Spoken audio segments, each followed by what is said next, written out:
My wife left for Myrtle Beach on a Thursday. By Sunday, I had a divorce attorney on retainer. She doesn't know it yet. She's still posting Instagram stories from what she thinks is a girls' weekend. Cocktails by the pool, sunset walks on the beach. Meanwhile, I'm back home in Charlotte with a folder full of evidence that's going to end our marriage. I'm Brady Fisher, 36 years old, union electrician, local 379. Been pulling wire and running conduit for 14 years now. Got my contractor's license 3 years back. I clear about 95 grand a year with overtime and weekend jobs. Good money for what I do. My wife Jenna works as an office manager at a law firm in uptown Charlotte. Makes around $48,000. Between the two of us, we do all right. Nice house in Concord we bought 2 years ago. 3 bedrooms, 2 baths, quarter-acre lot. The kind of neighborhood where people wave when they're mowing their lawns. We vacation once a year if we plan ahead. Outer. Banks usually. Sometimes Gatlinburg if we want mountains instead of beach. The kind of life where you're not stressing about bills, but you're not buying jet skis either. We met 4 years ago at a Panthers tailgate. My buddy Travis had extra tickets. She came with a girl from her yoga class. We ended up talking through the whole first quarter. Started dating that week. Married about 18 months later. We did the small wedding thing at her parents' church in Matthews. Her dad walked her down the aisle. I thought we were building something solid. First couple years were good. We bought the house together, both our names on the mortgage. That's gonna matter later. She said she wanted to wait on kids, said we had time, said she wanted to travel a little first. I didn't push it, figured she knew what she wanted.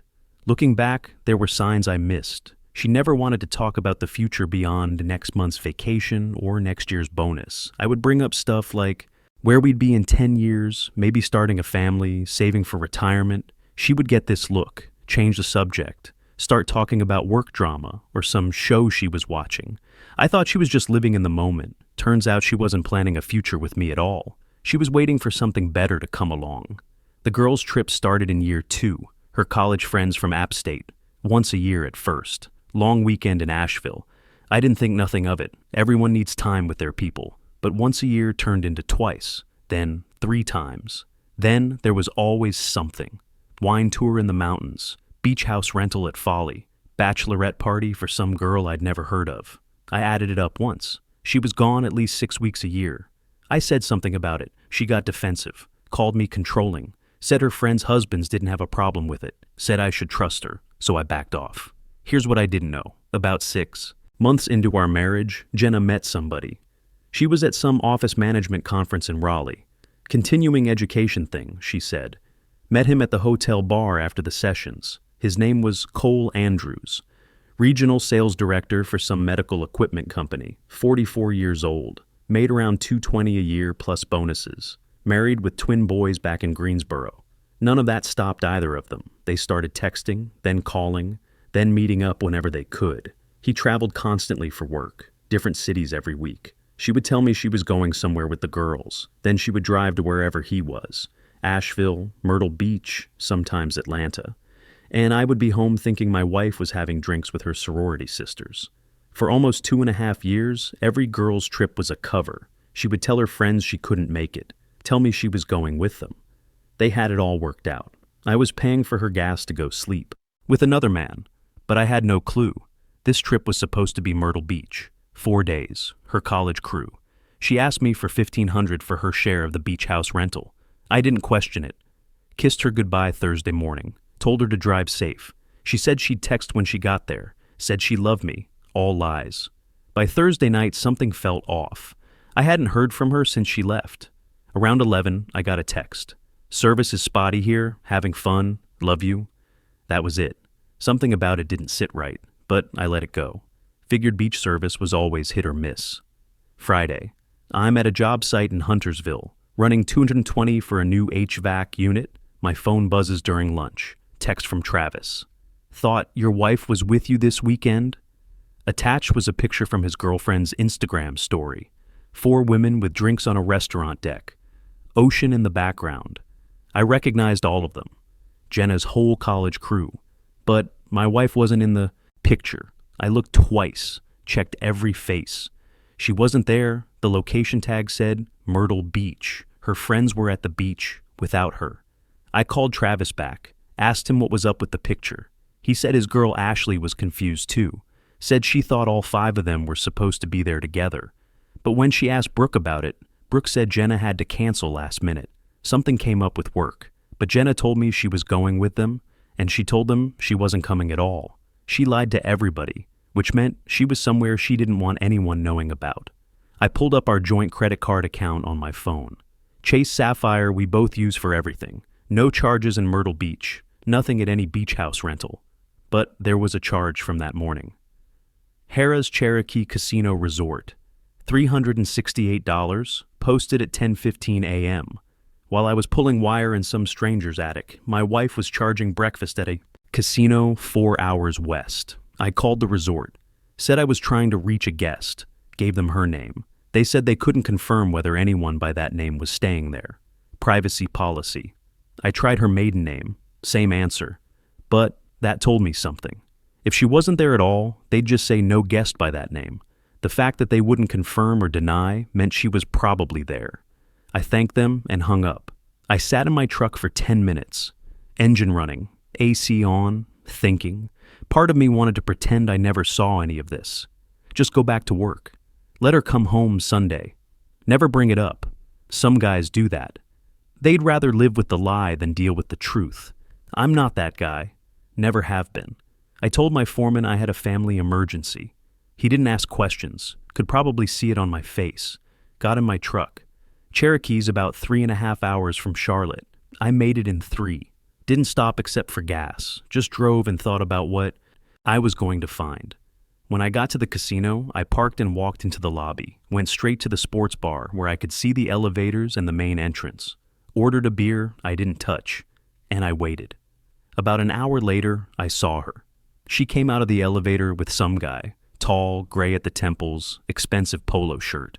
They were laughing about something. His hand was on the small of her back. They walked right past the bar toward the main restaurant. They didn't see me. I got up and followed them. Caught up to them right at the hostess stand. I tapped her on the shoulder. She turned around. The look on her face was everything I needed to see. Pure panic. She actually took a step back. The guy looked confused at first, like I was some stranger interrupting his romantic weekend. Then he saw Jenna's face. Then he knew. My wife started saying my name, asking what I was doing there, like I was the one who needed to explain myself. The guy took another step back, didn't say a word, just stood there looking like he wanted to disappear into the carpet. I didn't say much either, just looked at her, looked at him, took a good long look. Then I told her not to come home, turned around and walked out of the restaurant.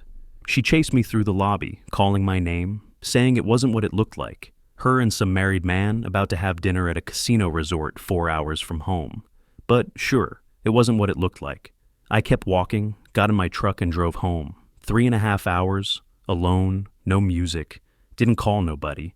Just drove and planned. Somewhere around Statesville I had to pull over. I was shaking so bad I couldn't keep the truck straight. Sat in a McDonald's parking lot for 20 minutes, just breathing. I wasn't sad, not yet. That came later. Right then I was angry. The kind of angry that's cold, the kind that makes plans. Here's where most guys screw up. They confront, they yell, they make threats. Then they go home and do nothing. Meanwhile, the wife calls a lawyer, files first, controls the narrative, takes the house, takes half of everything. And he's paying alimony while she's still seeing the other guy. I wasn't going to be that guy. I got home around midnight. I didn't sleep. Started looking things up on my laptop. North Carolina isn't a pure no-fault state. That's important. Some states don't matter why the marriage ended. California, New York. Doesn't matter if she cheated. Assets get split 50-50. Alimony gets calculated based on income. Everybody moves on. But North Carolina's different. You can file based on fault. Adultery is one of the grounds they recognize. And here's the part that matters. Under North Carolina law, if you prove adultery and that it caused the separation, the court can deny alimony to the cheating spouse, not reduce it, deny it completely. But you have to prove it, and you have to prove the adultery happened before separation. In my case, I literally caught her at a casino with another man. That's about as clear as it gets. Jenna made $48,000 a year. I made $95,000. Without proof of adultery, I'm probably looking at $1,500 a month in spousal support for years. But with proof, she gets nothing. So I needed documentation, not just what I saw at the casino. Any lawyer could try to spin that as some innocent explanation. I needed the kind of evidence that doesn't leave room for doubt. Monday morning, I called a lawyer. Woman named Dana Reynolds. Been doing family law in Charlotte for 25 years. Told her what happened. She said first thing was not to change the locks on the house. That surprised me. She said in North Carolina, you can't lock your spouse out of jointly owned property without a court order. Doesn't matter what they did. The house is in both names. She has a legal right to be there. If I change the locks, it could hurt my case later. She said what I should do is stay in. Do is the house and let Jenna figure out where she wants to go. Most cheaters don't want to come back and face their spouse anyway. She was right about that. Next thing I did was hire a private investigator. Dana referred me to a guy named Shane Murphy, ex-Charlotte PD. Had his own shop in South Charlotte, $1,500 to get started. I wrote him a check that day, gave him everything I had, the credit card charge, the confrontation at the casino, timeline of every girl's trip she'd taken in the past 2 years. He said he'd have something within a week. He had it in 5 days. When I went to pick up the report, he handed me a folder about an inch thick. He said in 20 years of doing this, he'd seen a lot of affairs. Said mine was one of the more organized ones he'd come across. They had patterns, routines, almost like a second marriage running parallel to ours. He said the ones that go this long usually get that way because they get comfortable. Stop being careful. That's how they get caught. Cole Andrews, the guy from the casino, regional sales director for a medical device company out of Greensboro, made about $220 a year plus bonuses, married 15 years, twin boys, age 12. My wife had been seeing him for almost 2.5 years, since that conference in Raleigh. Shane pulled phone records with a court order Dana helped get, cross-referenced locations, built a timeline, over 4,000 texts between them, hundreds of calls. But the real find was the secret email account. She had a Gmail she only used to talk to him. Shane found it through data recovery on her old laptop she'd traded in. The email spelled out everything: logistics, flight details when he traveled, hotel bookings, and one email that changed everything, dated about 6 weeks before I caught her. She wrote that she was getting tired of sneaking around, said she was thinking about leaving me, but not yet. She wanted to wait a little longer, build up more equity in the house, let me pay down more of the mortgage. Then she'd file and take her half. Her exact words, I want to make sure I get everything I'm entitled to before I make my move. This wasn't just an affair, it was an exit strategy. She was running out the clock, trying to build up more assets to split, and I was the one paying for it. Every mortgage payment, every trip I thought she was taking with friends, every dinner out while she was texting him. I was bankrolling her plan to leave me the whole time. Now, here's where it gets interesting. Her boyfriend Cole had no intention of leaving his wife. My wife thought she was trading up, thought she'd take half my stuff and ride off into the sunset with her rich boyfriend. She was wrong. He was using her the same way she was using me, just for different reasons. She was about to lose everything for a man who was never going to choose her. She just didn't know it yet. Jenna flew back from wherever she really went that weekend. Tried to come home Sunday night. I was sitting in the living room when she walked in with her suitcase. She started with the apologies, the tears, saying she could explain, saying it wasn't what I thought, saying she loved me and we could work through this. I let her talk. Then I told her I'd already spoken to a lawyer, already hired a private investigator, already knew about Cole Andrews and the 2.5 years of lies. She just sat down and put her face in her hands. I told her she could stay in the guest room until we figured out the next steps. But we were done. She moved out 3 days later, went to stay with her sister in Matthews. I filed the next week in Mecklenburg County Family Court. Adultery, separation due to fault. Dana laid out the case, said we had more than enough evidence, said alimony was off the table, but she warned me about the house. Adultery bars spousal support in North Carolina. But it doesn't automatically affect property division. The house is marital property, both names on the deed. She still gets her share of the equity. That's how the law works. Dana said the judge might give me a slightly bigger percentage because of the circumstances, but it wasn't going to be some huge windfall. I had to accept that. Jenna's lawyer came in swinging anyway, asked for half the house equity, half my retirement account, $800 a month in alimony for 2 years. I did the math in my head, about 19 grand total, for a woman who'd spent over 2 years lying to my face and sleeping with another man.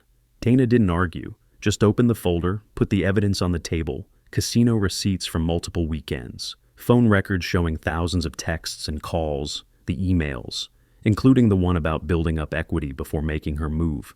Jenna's lawyer's whole attitude changed. My wife started crying, not sad crying, scared crying. She knew what she was looking at. Every lie documented, every trip accounted for. There was no spinning this. Her lawyer asked for a recess. They were gone 45 minutes. I sat there with Dana. She said this was usually where reality sets in, said most people don't realize how exposed they are until they see it all laid out in black and white. Said Jenna was probably getting a very unpleasant education. Right about now? She was right. When they came back, my wife looked like she'd aged 5 years. Her lawyer looked tired. Everything changed after that. She dropped the alimony request, dropped the claim on my retirement, just wanted her share of the house and out. Because she knew what happens if this goes to trial. Everything becomes public record. Her family finds out the details. Her job finds out. And Cole's wife definitely finds out. We settled in October, 5 months after I caught them. Here's how it worked out. We sold the house. After realtor fees and paying off the mortgage, we each walked away with about $32,000. She kept her 401k, about $28,000. I kept mine, about $75,000. No alimony. North Carolina General Statute 50 to poor 16.3a. Adultery bars spousal support when it caused the separation. She walked away with maybe $60,000 total. After 3 years of marriage, after planning to take me for everything she could get, $60,000. But I wasn't done. Her boyfriend thought he could mess around with someone's wife for over 2 years and just walk away clean. He was wrong. I didn't call him, didn't threaten him. I wrote a letter to his wife, timeline of the affair, selected evidence, copies of some of the less explicit emails, sent it certified mail, let her draw her own conclusions. 2 months later, she filed for divorce in Guilford County. North Carolina's an equitable distribution state, but adultery affects everything. He's about to lose his house, half his retirement, and pay alimony to boot, all because he thought actions don't have consequences. The legal part was over, but rebuilding took time. First few months were the hardest, coming home to an empty house every night, no one to talk to about work, no one to watch TV with. I thought about calling her a dozen times, not to get back together, just to have someone familiar to talk to. But I knew better. That's how guys get sucked back into bad situations. I kept myself busy, picked up extra weekend jobs, started working out again, hadn't been to the gym regular in 2 years. Jenna always complained it took too much time, said I should spend evenings with her instead. Looking back, she just didn't want me in good shape. Easier to control a guy who's gotten comfortable.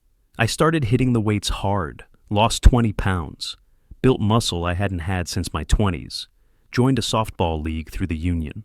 Thursday nights at the park in Huntersville, beer after the games, made some new friends who didn't know my whole story. Just knew me as Brady the electrician who could hit cleanup and turn a double play. That felt good, being known for something other than being the guy whose wife cheated. It's been 8 months since the divorce was finalized. I'm renting a place in Matthews now. 2 bedrooms, decent neighborhood, no memories of her in these walls. That's worth something. My ex moved back in with her parents after her sister got tired of the drama. The law firm cut her hours back when word got around about the affair. Turns out professional reputations matter in that world. Last I heard, she's working part-time at some other office, making about half what she used to. And her rich boyfriend? He stopped returning her calls the day his wife filed. She threw away her marriage for a man who ghosted her the minute things got complicated. She texted me once, about 2 months after everything was final, said she missed me, said it was the biggest mistake of her life, asked if we could talk. I blocked her number. Once you get to the point of complete indifference, it's over. She made her choices, he made his. I just made sure those choices had consequences. Some people call that revenge. I call it accountability. There's a difference. Here's what I want you to take from this. Know your state's laws before you need them. Know if fault grounds exist. Know how adultery affects alimony and property division. Know what's in whose name, how long you've been married, all of it matters. What seems like boring legal stuff becomes everything when you're in the middle of a divorce. North Carolina saved me from paying alimony, but I still had to split the house. That's how the law works. If I'd been in California, I'd be writing her checks every month on top of losing half of everything. Same betrayal, same lies, different state, different outcome. A few hours of research probably saved me $15,000, $20,000 in the long run. Do the research and trust your gut. When something feels off, it usually is. I ignored small signs for months. The phone always face down, the way she'd leave the room for certain calls, the sudden interest in girls' trips after years of being a homebody. I told myself I was being paranoid. I wasn't paranoid. I was right. She went on a girls' trip. Except, she wasn't with the girls. She was meeting a man she thought was her ticket to a better life. One text from a buddy blew it up. One credit card charge confirmed it. One surprise visit to a casino ended it. She went on a girls' trip. She came back divorced, with less than she started with. And the rich boyfriend who was supposed to save her? He's losing his house and his family, and my ex is alone, working part-time, living with her parents. Pay attention to the patterns. Document everything. Don't confront without proof. And when you have proof, move smart. Don't do anything that can hurt your case. Get a good lawyer. Know your state's laws. And when it's over, don't look back. That's how you handle betrayal the right way. But there's something else I want you to understand about all this. Something I didn't fully grasp until months after everything was settled. This whole experience taught me something about people that I wish I'd learned earlier. See, when Jenna was planning her exit strategy, when she was calculating how much equity she could squeeze out of our house, when she was lying to both me and her friends to cover her tracks, she thought she was the smart one. She thought she had it all figured out. She was playing chess while I was playing checkers, or so she believed. What she didn't understand is that people like her always underestimate people like me. Working guys like me, we might not have fancy college degrees or know how to talk smooth at cocktail parties, but we understand something that people like her and Cole never learned. We understand that everything you build has to have a solid foundation. You can't wire a house with shortcuts. You can't run conduit through walls that aren't square. And you can't build a life on lies and expect it to hold up when the storms come. Jenna spent 2.5 years thinking she was building something better for herself, but she was building on sand. Every lie was another crack in the foundation. Every secret meeting was more dry rot in the structure. She thought she was being clever, but she was actually setting herself up for the biggest collapse of her life. And Cole? He thought he could have his cake and eat it too. Successful businessman by day, playing house with someone else's wife on weekends. He thought his money and his smooth talk made him untouchable. What he didn't count on was that his actions would eventually find their way back to someone who cared more about accountability than keeping the peace.